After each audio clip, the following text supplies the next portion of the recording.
Hindi napigil ng masamang panahon ang pagtipon-tipon ng iba't ibang grupo na tutol sa pagpapalibing kay dating Pangulong Ferdinand Marcos sa libingan ng mga bayani.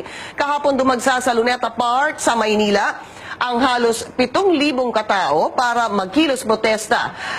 Nakasuot sila ng dilaw at puti habang bitbit ang mga tarpaulin na may mga nakasulat na Marcos Not a Hero.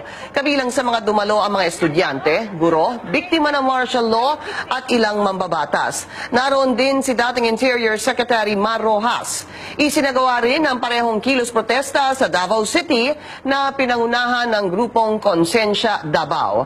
Ang ilan sa kanila, taga-suporta ni Pangulong Rodrigo Duterte sa mga naging biktima rin ng martial law. Nagtirik sila ng mga kandila kasama ang mga pangalan ng mga napatay na Davaoenyo noong panahon ng martial law.